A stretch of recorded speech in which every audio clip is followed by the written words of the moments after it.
जितने भी financial decision और फाइनेंशियल आप कहाँ मतलब फाइनेंस आप कहाँ कर सकते हैं हाँ। इसके बारे में बताया जाता है। अच्छा। प्लस इसके अंदर बच्चों के न्यूट्रिशंस के बारे में, लड़कियों के बारे में, और हम जिस जिस एज के अंदर होते हैं उस एज के अंदर किस प्रकार का न्यूट्रिशन चाहिए इसके बारे में सब बताया जाता है। और सबसे ज्यादा ये कि परिवार में हाँ। कैसे रहना है और परिवार वालों के साथ में कैसे रिलेशन रखने हैं, हाँ। ये सब्जेक्ट हमें इस बारे में हमें बहुत सारी नॉलेज दे। नमस्कार साथियों, मैं आकाश आप सभी लोगों का स्वागत करता हूं शेखावाटी ग्रुप ऑफ इंस्टीट्यूशंस के मेरा कॉलेज मेरी पहचान के इस पॉडकास्ट में। आज हमारे साथ हैं एमए फाइनल ईयर की स्टूडेंट कृष्णा वर्मा जी। जानने की कोशिश करेंगे कि एमए होम साइंस एक कैसा सब्जेक्ट होता है, क्योंकि होम साइंस को लेकर अक्सर लोगों की ये अवधारणा होती है कि ये महिलाओं का एक ऐसा सब्जेक्ट है जिसमें सिर्फ खाने, कढ़ाई, बुनाई या सिलाई तक सीमित रहता है।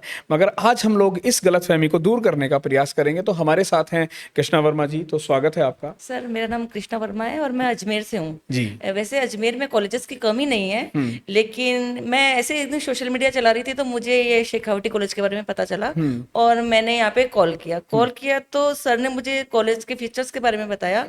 तो मुझे फीचर्स थोड़े अच्छे लगे तो मैंने डन करके, और यहाँ पे जब मैंने विजिट किया तो मुझे कॉलेज बहुत अच्छा लगा। और मैं जब मैंने यहाँ के फैकल्टीज से बात की और यहाँ का मैंने एनवायरनमेंट देखा, टीचर्स से मिली, मुझे यहाँ का एनवायरनमेंट बहुत अच्छा लगा।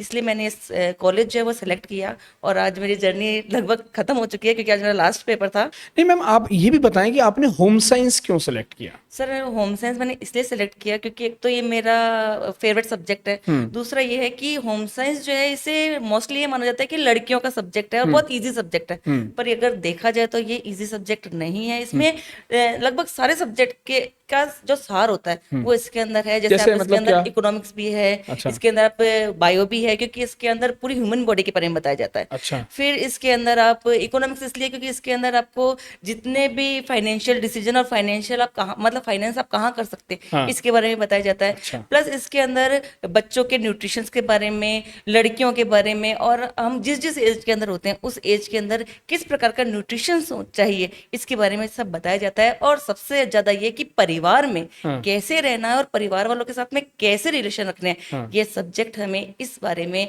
हमें बहुत सारी नॉलेज देता है। इसलिए मुझे होम साइंस बहुत पसंद है। अच्छी बात है।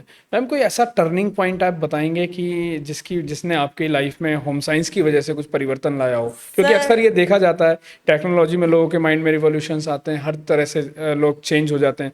क्या होम साइंस में भी कुछ ऐसा? सर ऐसा है कि शेखावटी कॉलेज से हमको एक दिन सर्वे के लिए लेके गए थे और जब हम उस सर्वे में गए तो मैंने देखा एक लेडी थी और उनके हाथ में एक छोटा सा बच्चा था। वो बच्चा बहुत रो रहा था। तो मैंने पर्सनली उस लेडी से जाके बात की तो उन लेडी ने बोला कि मेरा बच्चा मुझे बहुत परेशान करता है क्योंकि एक तो इसके दांत आ रहे हैं, दूसरा ये चिड़चिड़ा इसलिए क्योंकि इसका पेट नहीं भरता है। तो मैंने उस बच्चे की एज पूछी तो उन्होंने कहा 6 महीने। तो मैंने उनसे ये पूछा कि आप इसे ऊपर क्या खिलाती है आपके दूध के अलावा? तो उन्होंने कहा मैं ऊपर से कुछ भी नहीं खिलाती हूँ। तो मैंने उन्हें बहुत सारी ऐसी चीजें बताई कि बच्चों को इस तरह से आप सप्लीमेंट्री फूड दे सकते हैं, आप घर पे बनाया हुआ दे सकते हैं। आपके घर में आप जैसे दाल का पानी है या फ्रूट्स वगैरह है, उन्हें मसल कर आप इन्हें खिला सकते हैं। फिर हम 2-3 महीने बाद हम वापस वहां गए, तब उस लेडी ने पर्सनली मेरे से मिलकर मुझसे ये कहा कि मैम आपने जो बातें की थी वो बात मैंने मेरे बच्चे पे अप्लाई की और आज मेरा बच्चा आपके सामने है और उसका एक दांत जो है वो भी बाहर आ चुका है और वो बहुत खुश थी मेरे से और उससे ज्यादा खुश मैं थी। इसलिए मैं इस सब्जेक्ट में और आगे बढ़ना चाहती हूँ। मतलब कई बार आपका जो टर्निंग पॉइंट है लाइफ में वो कभी भी आ सकता है, और ऐसी घटनाएं जब आपकी वजह से कुछ अच्छा हो रहा हो, आपकी नॉलेज की वजह से कुछ अच्छा हो रहा हो, तो वास्तव में आपका इंटरेस्ट डेवलप हो जाता है। मैम, अभी होम साइंस जो स्टूडेंट्स ऐसे हैं जो 12th के बाद होम साइंस में अपना करियर बनाना चाहती हैं, खासकर लड़कियां, और अभी 12th का रिजल्ट आ चुका है, तो आप उनको क्या सलाह देना चाहेंगे? सर, होम साइंस में हम डाइटिशियन बन सकते हैं, होम साइंस लेके हम काउंसलर बन सकते हैं, होम साइंस के हम एनजीओ खोल सकते हैं। आपने देखा होगा कि आजकल मोस्टली जो वुमेन्स है वो वर्किंग है, तो उन्हें अपने बच्चे को रखने के लिए, क्योंकि सिंगल पेरेंट्स है तो बच्चों को रखने क्रिच, के लिए, राइट। हाँ, तो बच्चों को रखने के लिए बहुत समस्या होती है। तो आप क्रेंच खोल सकते हैं, प्ले स्कूल खोल सकते हैं, बहुत सारे ऐसे जगह है जहाँ पर आप अपना करियर बना सकते हैं। यानी कि आपको जब पूरा गृह विज्ञान, यानी कि हम ये कहें कि एक ऐसा साइंस जो घर को संभालने वाला होता है, उसको दूसरे नजरिए से देखें, और घर में फिर सारी चीजें आ जाती हैं, उसमें बच्चे भी आ जाते हैं, उसमें बड़े लोग, पूरे घर को किस तरीके से सेटल करना है, ये सारी चीजें हाँ जी गृह विज्ञान के अंतर्गत आती हैं, जहां तक मैं समझ हाँ पाया। जी सर, हाँ जी। अच्छा, इसमें गवर्नमेंट जॉब्स के क्या अपॉर्चुनिटीज रहती सर, हैं? गवर्नमेंट जॉब में आप किसी भी हॉस्पिटल के अंदर डाइटिशियन बन सकते हैं, अच्छा। आप लेक्चरर बन सकते हैं, आप स्कूल में बेबी सिटर्स की जो होते हैं मदर टीचर जो होते हैं, आप वो बन सकते हैं,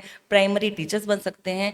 ये बहुत सारी अपॉर्चुनिटीज है जिनमें आप अप्लाई कर सकते हैं, अप्लाई कर सकते हैं। अच्छा, प्राइवेट के साथ प्राइवेट में क्या क्या? Private and government both. Both, दोनों में मतलब हाँ सेम जी, चीजें हाँ रहती जी, हैं। हाँ जी। ओके, एंड फाइनेंशियल मतलब कैसा रहता है, सैलरी वगैरह स्ट्रक्चर? सर सैलरी, क्योंकि जनरली हर चीज हम पैसे के लिए ही कर रहे हैं, तो स्ट्रक्चर वगैरह क्या रहते हैं सर कुछ? जो फर्स्ट ग्रेड टीचर की होती है वही इसके अंदर होती है, और मतलब जो नॉर्म्स जो यानी कि हम टर्म्स ये एंड मान कंडीशन जो सकते हैं भी कि होते हैं जैसा फिजिक्स केमिस्ट्री बायो टीचर्स हाँ के जी लिए सर, रहते हैं हाँ, मानक, वो वही इनके लिए रहते इनके लिए हैं। रहता तो है। यानी कि कैरियर अपॉर्चुनिटी भी काफी सारी रहती हैं।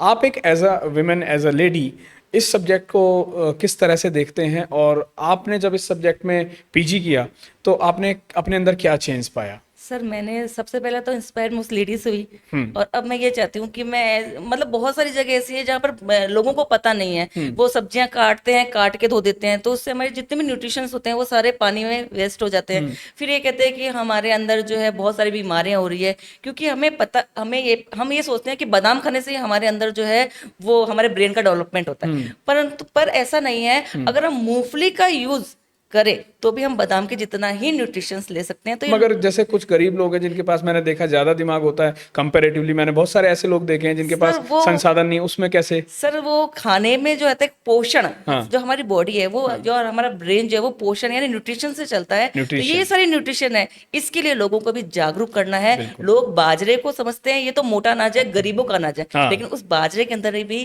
कैल्शियम और फास्फोरस और बहुत सारी ऐसी अब तो चीजें हैं मल्टीग्रेन में देख रहा हूँ कि जो, सब जगह हाँ, चल चुका है। जो लोगों तक पहुंचाना है, लोगों को जागरूक करना है। मैं नॉर्मली इस सब्जेक्ट में इसीलिए आई कि मैं लोगों को जागरूक कर सकूं, और विशेष करके महिलाओं को। महिलाओं को आपका आगे का क्या विजन है? सर फर्स्ट ग्रेड लेक्चरर का, लेक्चरर के और लिए? अगर लेक्चरर इन केस नहीं बनी तो फिर काउंसलर तो बनना ही है। लोगों को जागरूक करना है कि आप लोग इस सब्जेक्ट को ऐसे मत सोचिए कि लड़कियों का सब्जेक्ट है, नहीं, इस सब्जेक्ट में आगे जाइए, क्योंकि बहुत सारी अपॉर्चुनिटीज जो है वो इस सब्जेक्ट के अंदर छिपी हुई है। क्या आप हायर एजुकेशन में भी जाना पसंद करेंगे, जैसे पीएचडी या? हाँ जी सर, मैं पीएचडी, पहले मैं फर्स्ट ग्रेड पे फोकस है, फर्स्ट ग्रेड के एग्जाम होने के बाद मैं पीएचडी PhD एंट्रेंस एग्जाम के लिए परिवार का तैयारी कितना सपोर्ट मिलता है पढ़ाई के दौरान? कर- सर पूरा सपोर्ट है, पूरा support normally mother in law का ज्यादा, अच्छा, और फिर हस्बैंड का। यानी कि अगर आप इस सब्जेक्ट को भी, जिसको मेरी तो आज फर्स्ट टाइम इस सब्जेक्ट से मैं रूबरू हो रहा हूँ उस तरीके से, तो वास्तव में मुझे सीखने को मिला, समझने को मिला कि इस सब्जेक्ट के अंदर भी पोटेंशियल है। वास्तव में बहुत कुछ सीखा जा सकता है, जैसे बाकी सारे सब्जेक्ट्स हैं, साइंस, आर्ट्स एंड टेक्नोलॉजी के सब्जेक्ट्स, तो ऐसे ही होम साइंस भी एक सब्जेक्ट है, और होम साइंस में भी आप एक अच्छा करियर बना सकते हैं अगर आप इस सब्जेक्ट को अच्छे तरीके से डील करते हैं। Ma'am, Shekhawati group of institutions के बारे में, आज आपका इस कॉलेज में आखिरी दिन है मेरे हिसाब से। अब आज के बाद आपको इस कॉलेज का एलुमनाई में कंसीडर किया जाएगा। स्टूडेंट लाइफ का आज आपका लास्ट दिन डे है, तो इस कॉलेज के बारे में कुछ कहना चाहेंगे? सर मैं इस कॉलेज के बारे में यही कहना चाहूंगी, आप चाहे राजस्थान से हैं या राजस्थान के बाहर के, आप इस कॉलेज में एक बार आके विजिट कीजिए, और फिर आपको यहाँ के बारे में पता चलेगा कि फैकल्टी बहुत अच्छी है, पढ़ाने का तरीका बहुत अच्छा है, और पढ़ाने के साथ साथ एक घर जैसा माहौल जो होता है वो यहाँ पर मिलता है। बच्चे को ये नहीं महसूस होता कि मतलब मैं बर्डन जैसी जो बात होती है, क्योंकि आजकल हम देखते हैं एजुकेशन के अंदर कि लोग, बच्चे जो होते हैं बर्डन बहुत अधिक लेते हैं, तो यहाँ पे बर्डन वाली स्थिति नहीं है। यहाँ पर टीचर जो है वो फ्रेंडली होकर बच्चों को मोटिवेट करते हैं, और साथ ही साथ यहाँ पर फ्यूचर के बारे में भी गाइडलाइन दी जाती है, और साथ ही साथ कंपटीशन की यहाँ पे तैयारियां भी करवाई जाती है। तो मैं यही बोलूंगी कि आप यहाँ पे आइए, प्लीज एक बार जरूर आके यहाँ विजिट कीजिए। बिल्कुल। और इस कॉलेज के बारे में कुछ, या स्टूडेंट्स के बारे में कुछ और ऐसा खास कुछ रोचक बताना चाहेंगे जो? हाँ सर, मैं ये बताना चाहूंगी कि यहाँ पर अभी ड्राइंग एंड पेंटिंग से और होम साइंस से एक बच्चों को गोल्ड मेडल मिला, प्लस यहाँ पर असिस्टेंट प्रोफेसर के अंदर अभी 5 बच्चों का ड्राइंग एंड पेंटिंग से सिलेक्शन हुआ है, और अब मैं ये चाहती हूँ कि नेक्स्ट सिलेक्शन मेरा हो, क्योंकि मैं इस कॉलेज की स्टूडेंट हूँ इसलिए। बिल्कुल बिल्कुल। यानी कि गोल्ड मेडलिस्ट की factory Shekhawati group of institution Sikar को यूं ही नहीं कहा जाता दोस्तों। भविष्य की शुभकामनाएं आपके लिए। हम चाहते हैं कि आपका भविष्य उज्जवल रहे। ऐसे ही बहुत सारे विद्यार्थी जिनका सपना है, किसी का आर्ट्स स्ट्रीम में, किसी का मैनेजमेंट में, किसी का टेक्नोलॉजी में अपना नाम रोशन करने का, तो वो शेखावाटी ग्रुप ऑफ इंस्टीट्यूशंस को अपनी प्राथमिकता बना सकते हैं। अधिक जानकारी के लिए आप लोग कॉलेज विजिट करें या स्क्रीन पर दिए गए नंबर पर संपर्क कर सकते हैं। हमारे साथ आज एक MA होम साइंस की स्टूडेंट कृष्णा वर्मा थी। फिर मुखातिब होंगे किसी और स्टूडेंट के साथ, तब तक के लिए अपना ध्यान रखिए। Bye bye, take care, love you guys.